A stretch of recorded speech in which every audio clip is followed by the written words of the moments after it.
तो दोस्तों ये है चरखी चिड़िया। और ये चरखी चिड़िया जो होता है समूह में रहना पसंद करता है। ये लोग अपना एक झुंड बनाता है और उस झुंड में 20 से 25 चिड़िया रहता है। और ये चिड़िया जो है आपके घर के आसपास के झाड़ झुड़ में अक्सर देखने के लिए मिलता है।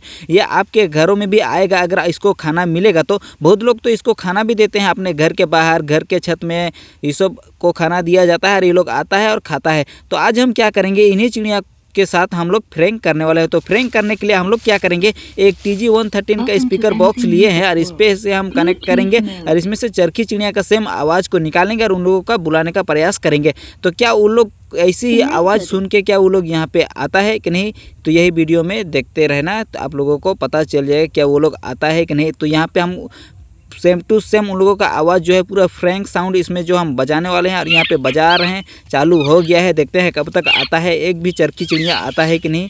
तो वीडियो को पूरा तक देखते रहिएगा और वीडियो अच्छा लगेगा तो वीडियो को एक लाइक करें, चैनल को सब्सक्राइब कर दीजिएगा।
तो दोस्तों चरखी चिड़िया आवाज़ सुन के तो आया था, लेकिन स्पीकर में वो लोग उतरा नहीं, क्योंकि उन लोगों को लग रहा था कि शायद यहाँ पे कोई जाला होगा, इसलिए वो लोग उतरा तो नहीं था। लेकिन ये लोग आवाज़ सुन के आया था, ये लोग ऊपर में पेड़ में ही बैठा हुआ था। तो इस साउंड से आप चरखी चिड़िया को आराम से बुला सकते हो, अपने घर में दाना दे सकते हो। तो वीडियो अच्छा लगा तो वीडियो को लाइक कीजिएगा, चैनल को सब्सक्राइब कर